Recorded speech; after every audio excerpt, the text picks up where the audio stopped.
These 30 people have never met. By the day's end, they may wish they never had. For one long day, they'll be at the mercy of this woman, a retired American teacher who calls herself the bitch. Some would say with good reason. Bullshit! No, you're not gonna say I'm sorry there's racism. For 40 years, Jane Elliott's been running an exercise that's ignited controversy around the world. It isn't my fault you're stupid. Should I feel sorry for her? She says it lays bare the hidden truth about racism in white societies.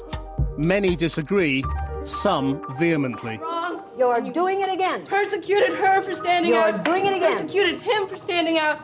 The only change that ever happens is when people stand out, and I am sat Now she's bringing her extreme methods and message to modern Britain. She's about to divide this group. Her aim, to simulate a racist, apartheid-style regime. So watch what's about to unfold with the following two questions in mind. Will British people accept her regime or stand up to it? And does it reveal that we're all more racist than we'd like to admit?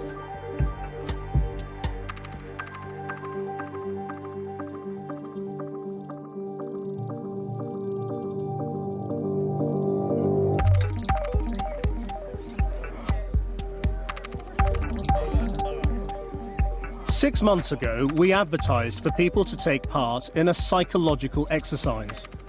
These men and women from a range of races and backgrounds have come to this disused warehouse in London to participate. They don't know what lies ahead.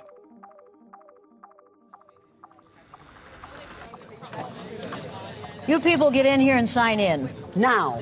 Jane Elliott starts by segregating the group, but she's not going to divide them according to the colour of their skin. Put your name under the right eye color, brown or non-brown. Your name. Write it so I can read it. She's deliberately chosen a different physical attribute, their eye Did colour. you sign in?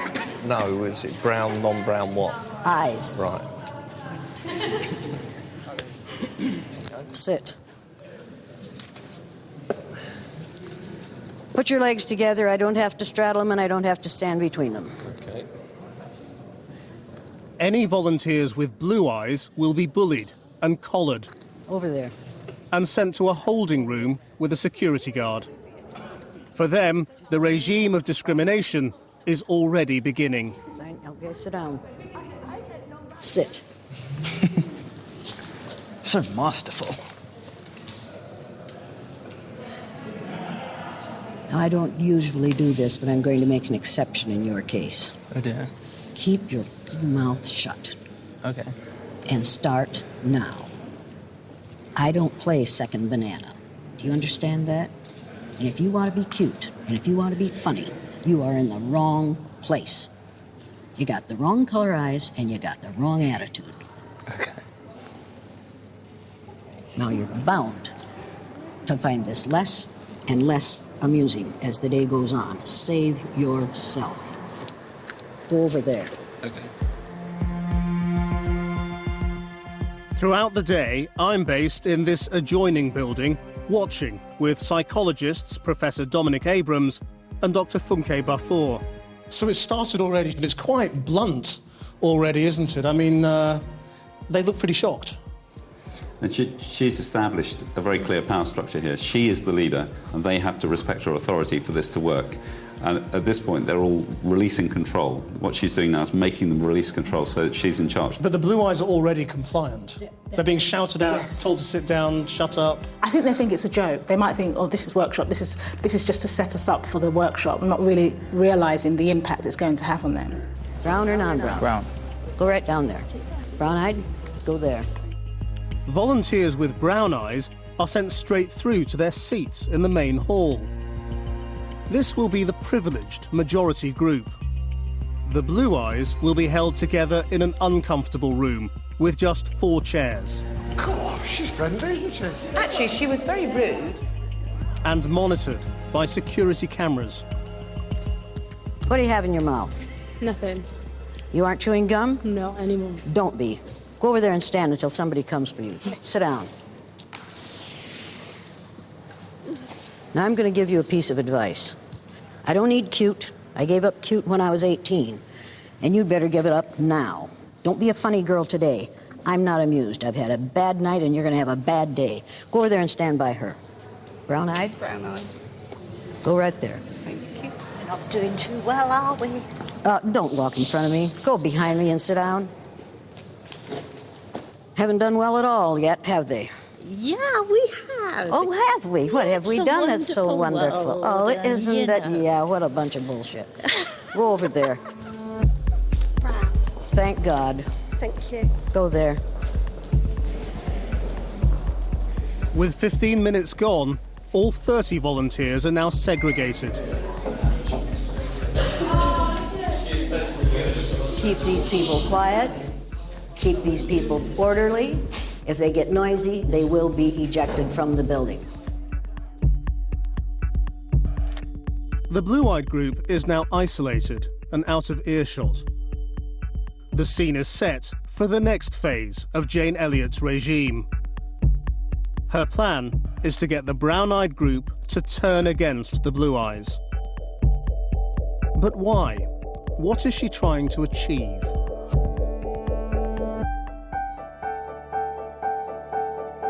It was the 60s when Jane Elliott devised her exercise. She was a schoolteacher in a small, all-white American town.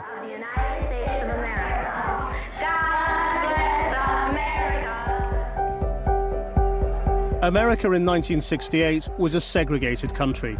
Black Americans were dying, battling for their basic civil rights.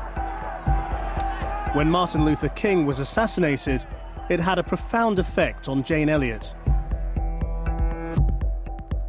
She was determined to find a way to show her 8-year-old pupils what was wrong with racism. You think you know how that would feel to be judged by the color of your skin? No, I don't think you would know how that felt unless you had been through it, would you? She wanted them to understand how discrimination by something as arbitrary as eye colour is unfair and illogical, as it is to discriminate on the basis of skin colour. How many in here have blue eyes? Okay, how many in here have brown eyes? It might be interesting to judge people today by the color of their eyes. I watched what had been marvelous, cooperative, wonderful, thoughtful children turn into nasty, vicious, discriminating little third graders. They were ghastly.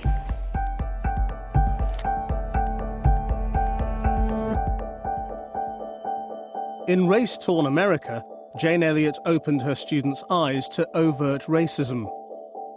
Good morning. Good morning. Good morning. Good morning. I'm your resident bitch for the day. Yay. Yeah.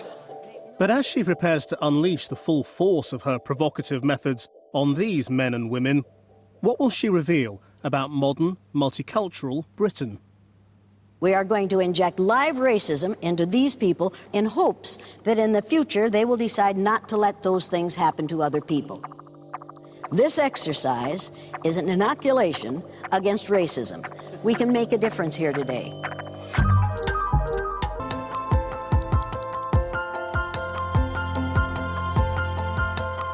When you do this exercise in a kind way, people think you're weak and they do not listen. Do I have your attention? Yeah. Do I have your attention? Oh yeah, damn right. And I intend to have your attention because there's nothing polite about racism. The all-white, blue-eyed group is now isolated in a holding room. At this stage, none of the brown eyes know Jane Elliott's true intentions: to turn them into a group willing to take part in humiliating the all-white, blue eyes. The purpose of this exercise is to let these nice blue-eyed white folks find out how it feels to be something other than white in the UK for 2.5 hours. They are not going to like it because I don't like them. They've already been abusive, they've already been belligerent, they've already tried to make a joke of something. Can you make a joke of racism? No, I can't. No, I didn't think so. Can you make a joke of racism? Can you make a joke of racism? Let me put it this way. You laugh and I'll change the color of your eyes so fucking fast you won't know what hit you. You got it? You get angry about racism? Me? Yeah. Yeah, all the time. You do, all the time? Yeah. Why, is there something wrong with you? No. No? Is there something wrong with racists? Yes. Damn right. If you want to see a decrease in the level of racism in your society, the first thing you have to do is let white people find out how it feels to be on the receiving end of it.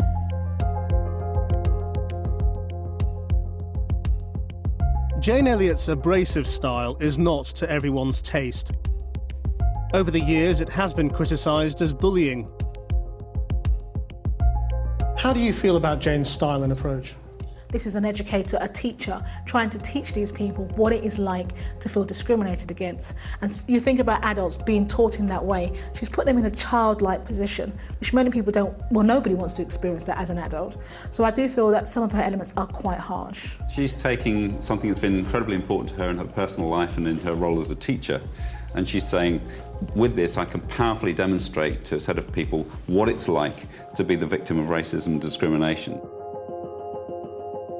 But brown-eyed adults are much tougher to bring into line than children, and Jane Elliott's style soon hits a nerve with some of the white volunteers. What they learn today, they will either leave in this room or take out of this room in a very positive way. But these people are people. You're assuming that they're racist. You're assuming they've got a lesson to be learned. You know, we could be racist. Oh, I'm sure you are. I'm sure every person in this room. You didn't listen to me. You're assuming I've got a racist attitude just because they're blue-eyed. If you live in the UK, you're saying that they've got more to learn. I just think the logic's a bit faltered to try and reduce discrimination, racism. Listen, Sonny, I don't care what you think. I don't care what you think. Do you understand that? But isn't it kind of contradictory? Do I give a damn? Do I care? You trade places with him. Right now. Why? Not because I told you to. That's the only reason you need. Go back there. Yes, sir. Ma'am, well... Some of us white folks would rather not see white folks verbally, psychologically, mentally, and emotionally abused for a few minutes. Would rather not hear white folks described in an unpleasant way for a few minutes. Did you get that lesson? Did you get that message? Now, if you consider this exercise too evil for you to go through it, then you need to be somewhere else. I would much rather be on the blue-eyed side than the aggressor side. I don't care where you'd rather be. Now, are you going to cooperate or not? I'm saying I would much rather be on the receiving end. I'm asking you if you're going to cooperate or not. It's an exercise for them to understand this is what comes to you because of how you look. It's a learning process. It's an exercise that removes choice and freedom and autonomy. But you don't have a choice. I don't have a choice to be a black woman. It was assigned to me when I came into this world. You are a black female. The choice that I'm talking about is a choice of whether I decide to be an aggressor, to be someone who marginalizes these people. Look, wait a minute. I don't have time. I do not have time to convince this young man that what we're doing is all right. There's no way I'm going to convince him of that, and I'm not going to spend any more time on it. Get this young man out of here. Now, do any of the rest of you want to leave? Because here are your choices. You're either going to cooperate or you're going to leave. It's as simple as that. I don't have time for this nonsense. Exercise I your don't freedom, have time for this nonsense. Or you can marginalize yourself to that lady there. It's your choice.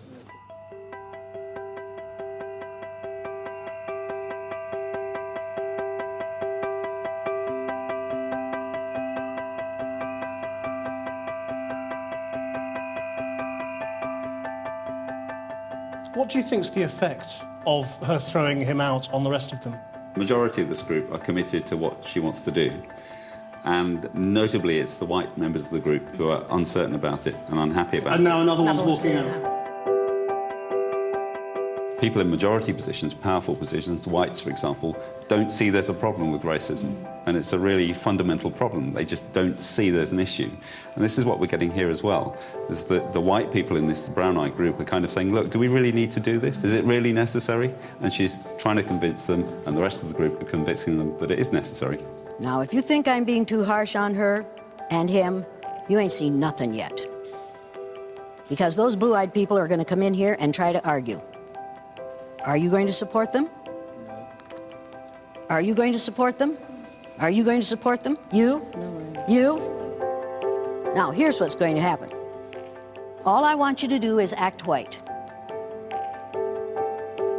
You white folks know how to act white. You've been doing it all your lives. You know how to act white? I think so, yeah. Sure you do. You know how to act white?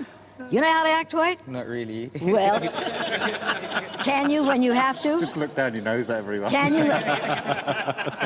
Can you when you have to? Yeah, I suppose so. Do you know how to act white? Of course. Oh, sure you do. You know you do, and I know you do.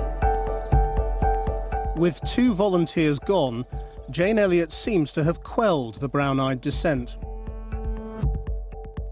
But back in the 60s, when she divided her original school class, she was shocked by how readily the brown-eyed group took to their superiority.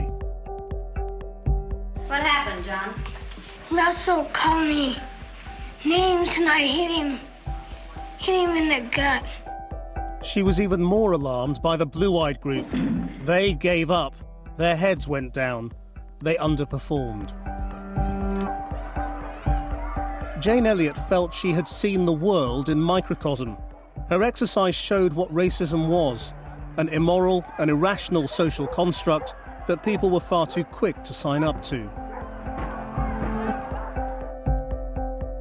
Since then, she's put adults all over the world through her exercise, and her approach has become more confrontational. You're either my way or the highway. Do it my way or get out of here. Nice way. Out of here.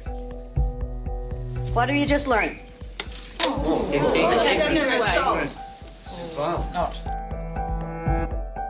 Now, Jane Elliott directs the full force of her confrontational tactics towards her prime targets, the blue-eyed group.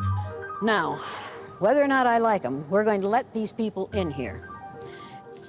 And you're going to see to it that they understand that we have created a situation for them to learn, that we did this for their own good. And how should they feel about that? Thankful. Grateful. And if they aren't grateful, what does that prove about them? They're ignorant, they're ingrates. No matter what you do for them, it isn't enough. That's just the way these people are. The Blues have now been waiting in the holding room for 2 hours. Time to go then. About bloody time too. They're about to discover what it's like to be on the receiving end of Jane Elliott's dictatorial regime. If one of these boys tries to come at me, what are you going to do? Protect you. Protect me, thank you very much. Change places with her.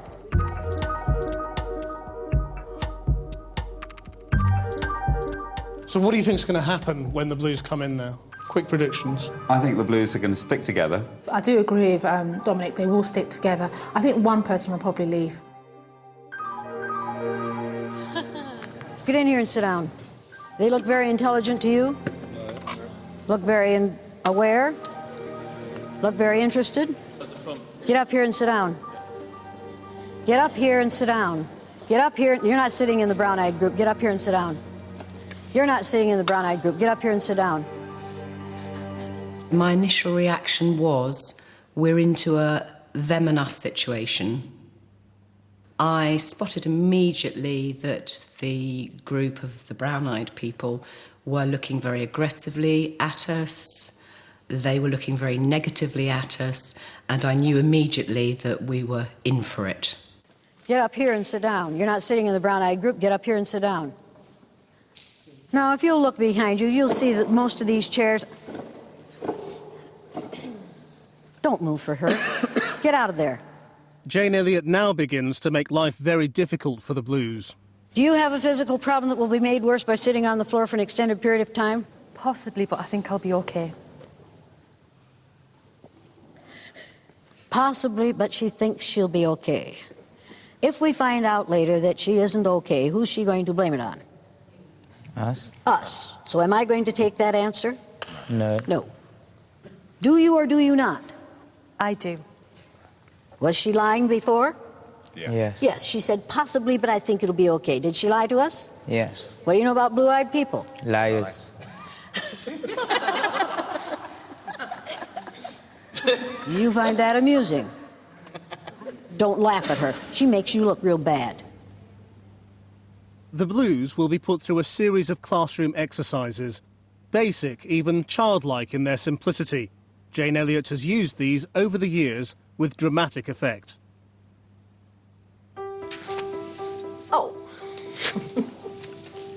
Her mission is to grind down the blue eyes. You know what a redundancy is? What? They give you money and you leave your job. They give you money and you leave the job. Once they're feeling downtrodden, what they learn from this can be a real revelation. Who's responsible for you being on the hot seat right now? I am. Thank you very much. Now, does that teach you something? That I have to listen to you. Is that all? And I have to conform to the way you want me to be and not how I am. Yeah. Does that teach you something? That I'm insignificant. Yeah. Does that teach you something? Yeah. Yeah. What does that teach you? I'm worthless. What does that teach you? If I can convince you that you're worthless in 45 minutes, what could I do if I did this with you for 30 years? You could take away my self-being and who I am. But in Britain in 2009, the Blues start to fight back. Getting right along. You understand then that you understand that you are being discriminated against. Yes. Do you understand that you're being discriminated against? Downright rude. Do you understand that you aren't liking what you're having? Yes. You need to know that that's not important to me. What's important to me is every time you argue, you prove that what I said about you is true. That you're argumentative, that you're belligerent, that you're uncooperative, that you're uncivilized, that you don't follow the rules, that you want to have things your own way, that you are accustomed to using power, and that you don't understand. You're using your power. Do you understand what's going on here? Yes. Tell them what's going on here. And the tall white male. Basically, it's a lot of people are totally unaware that discrimination goes on as much as it does. Okay, I want to know what happens when it happens. When it happened to you the last time, what happened? Wait. No. You don't have to answer that question. Yes, you do. Say what you want to say. You don't have to answer that question. Say what you want to say. When it happens out there in the real world, people make a stand. It's against the law and people make a stand. Now I'm making a stand. Enough.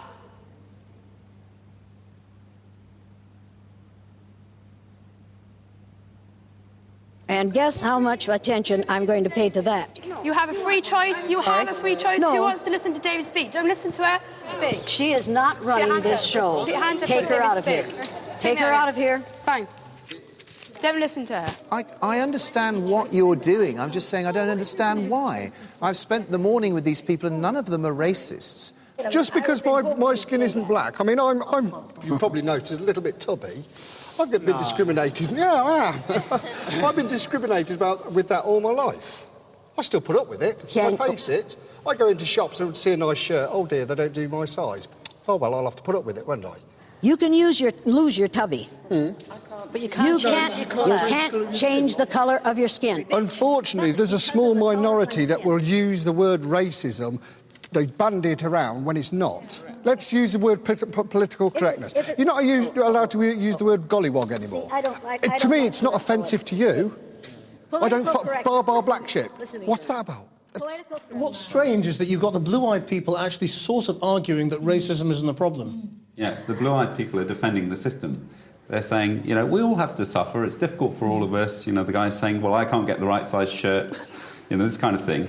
And they're still not recognising the difference in the scale of what's being experienced by minority groups as opposed to what most people in society are putting up with, which are minor inconveniences by comparison. So I'm sensing, do people really understand what is racism? The group of the blue eyes are white people. They're living in their world. So we're asking them to live in a world of what it's like to be black or Asian, which is quite difficult to do in 2 hours. So in their minds, it's like, well, racism doesn't exist, because it doesn't exist to them.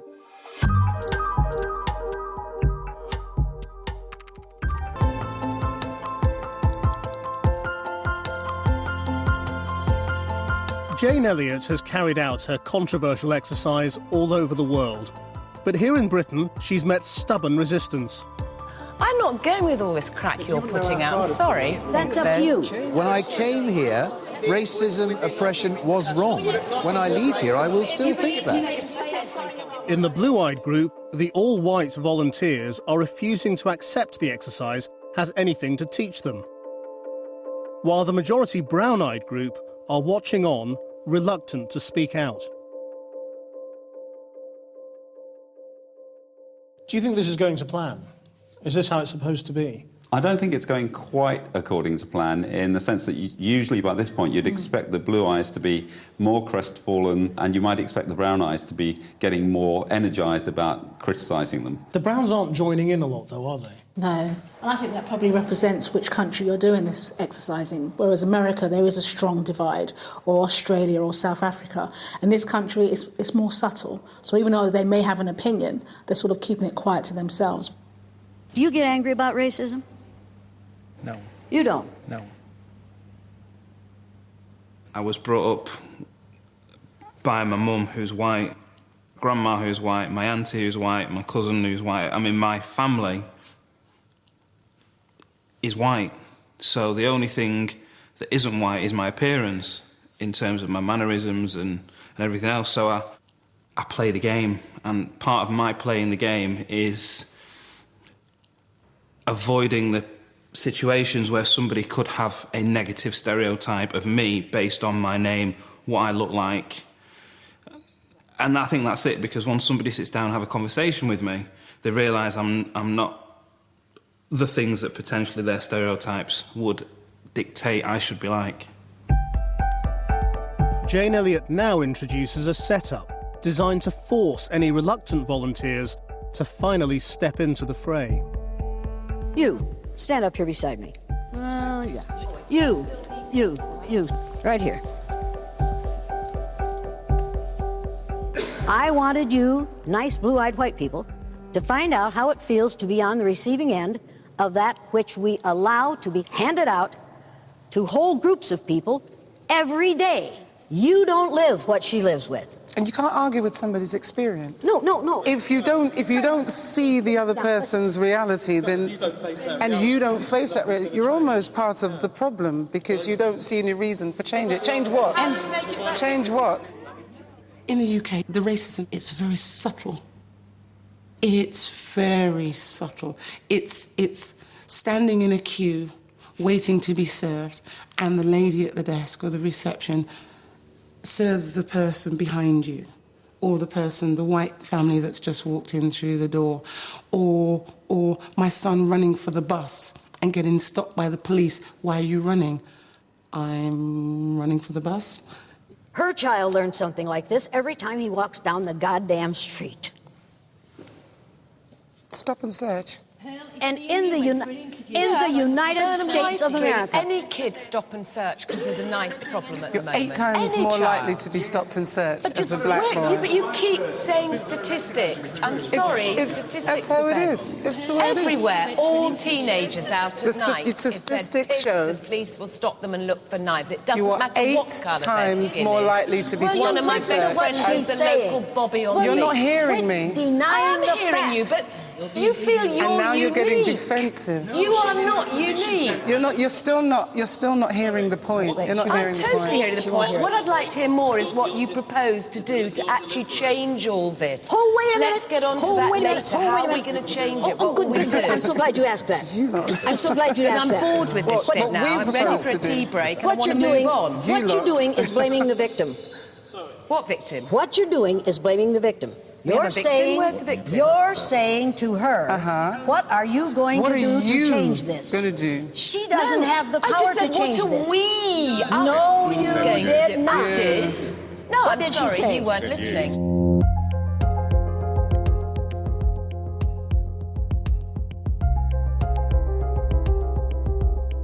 What's actually going on here?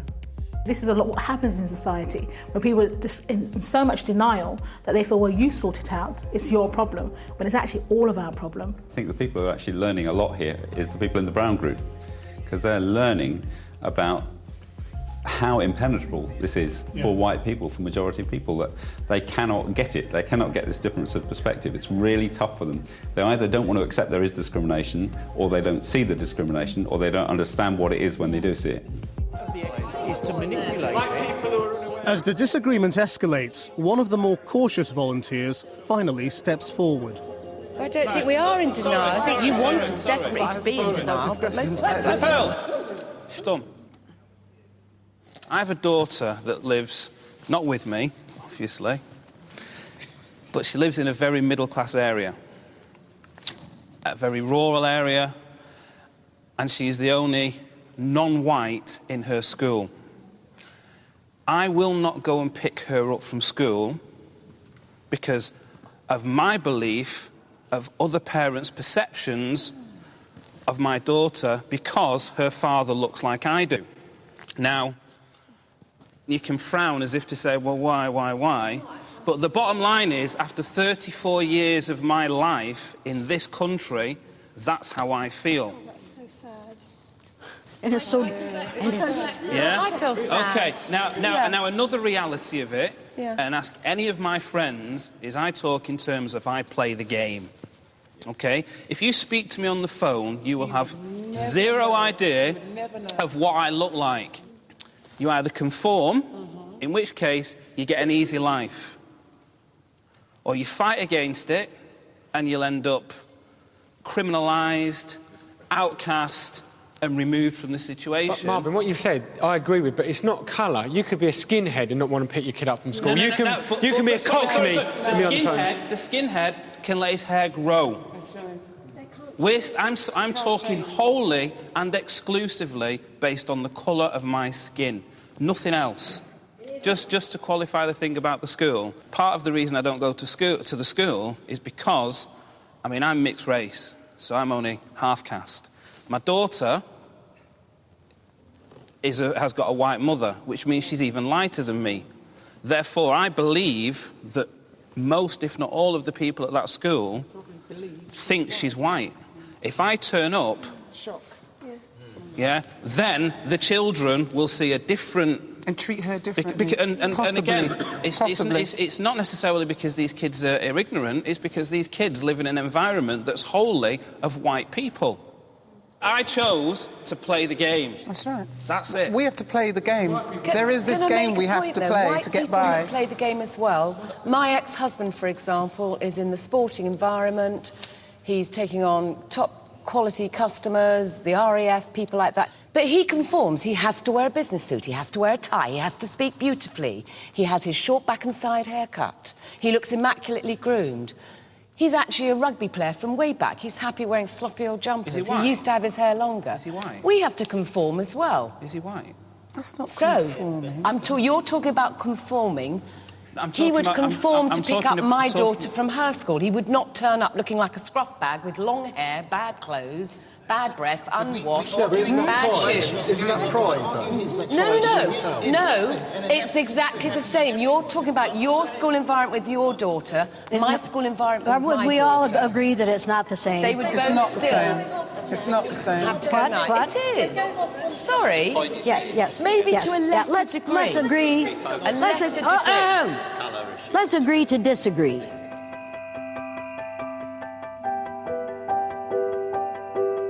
But there was the assumption that racism is only particular for people who are black. And I don't actually agree with that. I think there's racism for white people just as much. I've been in this situation many times where I've had remarks made about my person, the fact that I'm white, that I'm blonde, that I'm getting old or whatever. I've come across just as much discrimination in my life as possibly many black people have.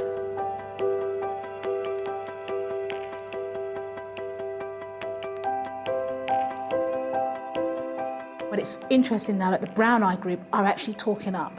You know, the blue eyes were obviously saying, this is where I stand, I don't agree with this. And the brown eyes say, no, listen, these are the experiences that we have had, and making relation to what people are actually saying in the blue-eyed group. So what do you think this tells us then about discrimination in Britain? In Britain, you've got an establishment with power. And that establishment, the people who are part of it, the rules, the laws that we have, are things that people take for granted as being fair. But they privilege a certain set of people more than everybody else. So it's not that we have one particular racial group that everybody's racist against. It's that there are many minority groups, all of which are disadvantaged by this system of power. But you might walk away from this and say the white people in the blue-eyed group are just in denial. I totally agree, because there's a sense of like, well, we're not racist and racism doesn't happen.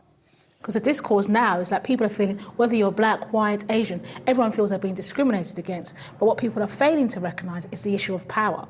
And this is what Jane is trying to present, but they're not actually quite getting that right now. But Jane Elliott is undeterred, and the segregation of the two groups continues during the food break. As the blues are kept together and fed basic sandwiches, the browns are given the freedom to enjoy a buffet. And look what they're getting. Have you looked? They're getting cordon bleu, we get a few sarnies. This is where it takes the piss, actually. It's not just the blues who are feeling hard done by. Over in the brown-eyed group, the black volunteers feel there is a lesson to be learnt. But one of the white volunteers doesn't think it's fair to label all whites as racist. I'm getting drawn into something that I don't want to argue about because I don't want to see other people abused. But the thing you are is, saying that just because aware. you are black, only black people experience racism. I grew up in a country full of people where there weren't any white people. I understand racism just like you understand racism. I don't have to be black to understand what it feels like to be a black person. You don't have to be white. You can still empathise with people. When we first started, most of the people in the blues were in complete denial. And now? And then some shifted, and some Everyone, are still but maybe and then two or some are three. still, some are like this. Yeah, but Some have gotten up and walked out because they refuse to walk in our shoes Which for means 2 hours. It's being picked on, it's being bullied. If you become being a different... you're closing yourself off to it. Oh, that's rubbish. That's absolutely rubbish. Now, it just means it affects you. Here's the way it is. The exercise is not over. Do you understand that? Because the blue-eyed people don't. So there is more abuse to come if that's what you prefer to call it. I prefer it. So I just want to have a glass.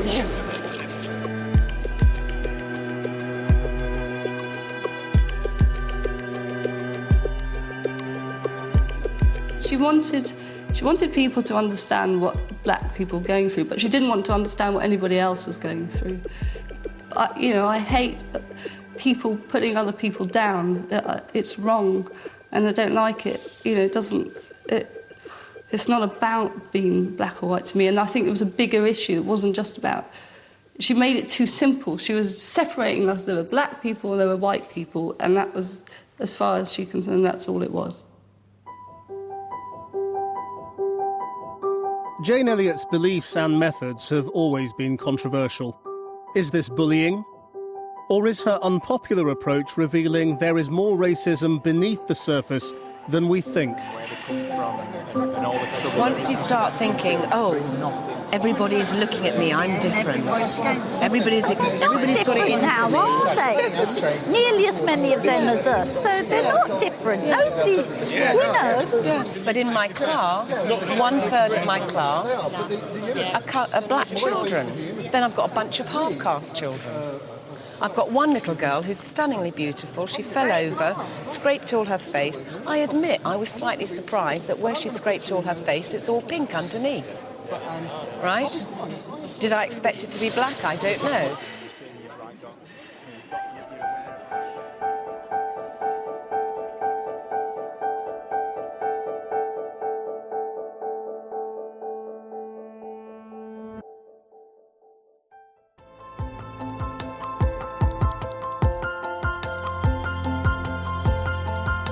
So what you're saying is that everything that people of color say to you isn't true.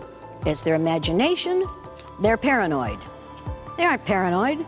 They know what's happening to them. Throughout the day, Jane Elliott has divided the group by eye colour, but a bigger division has emerged between the white and black volunteers over what racism is.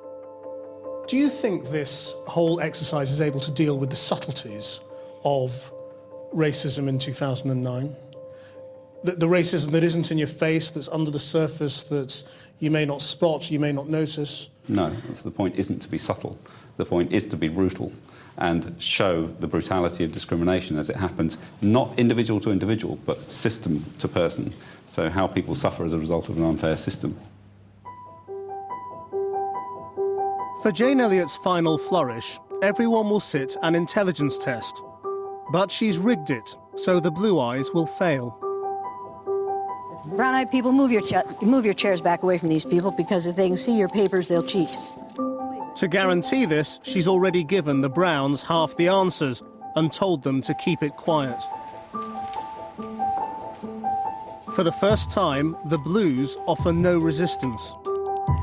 Hopefully it makes them aware there's no way to win. They're in a lose-lose situation. And then eventually, they become resigned to the fact that they have no power. And it's just, might as well sit here and take it. There's nothing I can do about it. But one white volunteer in the Brown Eyes is about to derail the test. Whose test is this? Hazel. Hazel's. Where's your test? Underneath. Are you checking it at the same time? No. Why not? Because why should I? Why do I have to? What's the relevance?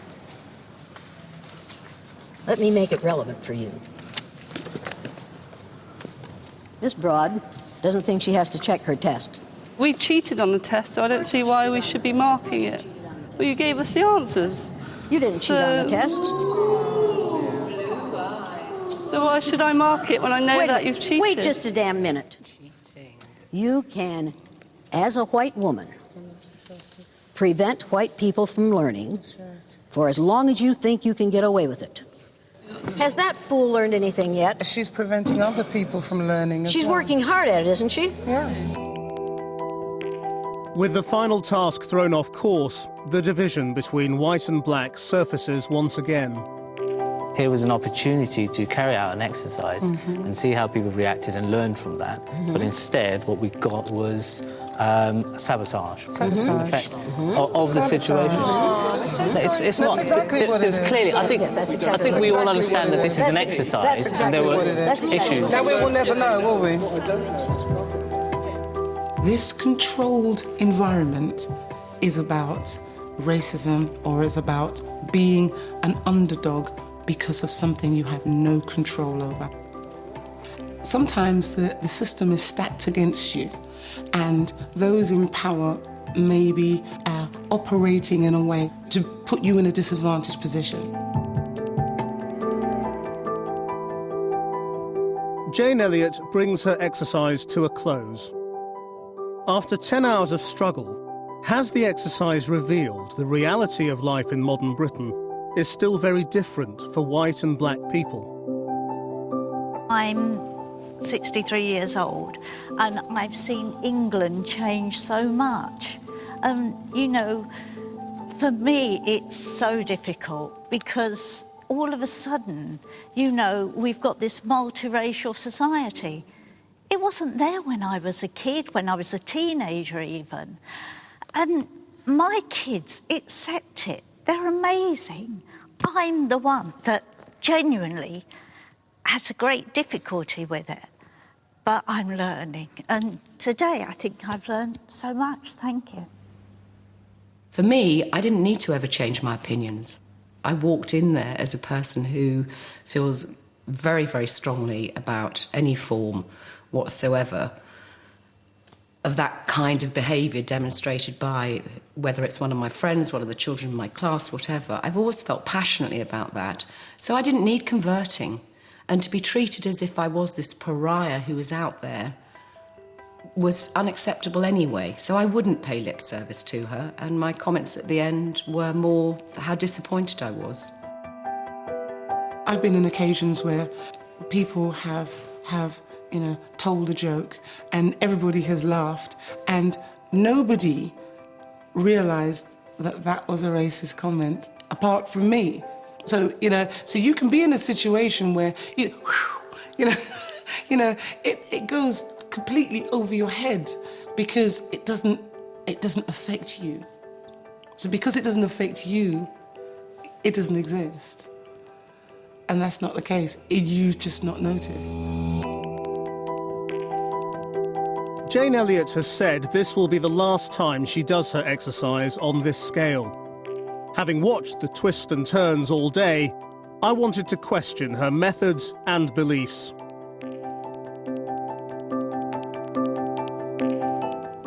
Jane, thank you very much indeed for putting this exercise on and for letting us watch. But there are a number of things that have sprung to mind watching it. Do you feel guilty about being white? Not at all. I didn't choose it. I can't lose it. Why would I feel guilty about it? Do you think there are things white people should feel guilty about? All white people should feel guilty about? Behaviours. White behaviours, yes. But I don't think you do those things because you're white. I think you do those things because you're ignorant. So you're conditioned to do these things, Absolutely. to be racist? Absolutely. And it works. The conditioning is working, has worked for a very long time. Do you think all white people are racist? I think if you graduated from high school and you aren't a racist, you weren't listening, you should have gotten an F in social studies. So that's a yes. All white people are racist. We are conditioned to the myth of white superiority from the moment of our, in fact, before birth. We are conditioned to the myth of white superiority. Some people who watched these events today they'll have this interpretation of it, and just bear me out on it, that you met these people, you brutalized them to some extent, you were very hard on them, you made them insecure, you made them question all sorts of things about themselves. Did you ever see a lynching? Obviously not. Of course you did. Would you like to? Let's stick with the tradition of me asking the questions. No, let's stick with this.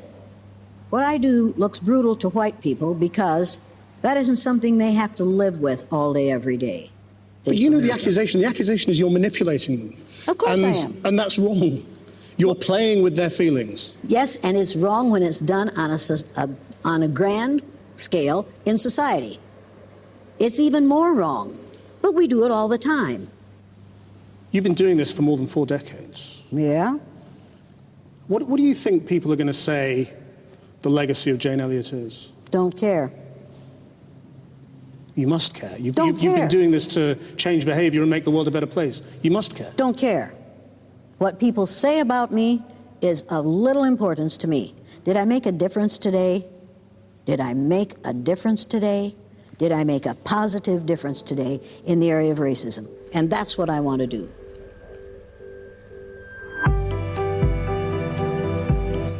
Explore the themes raised by this or any of the programmes featured in Race Science's last Taboo season by visiting channel4.com/race and science. More from this season on Sunday with Science's Dirty Secret, charting the rise and fall of the human zoos. Sunday at 7 on 4.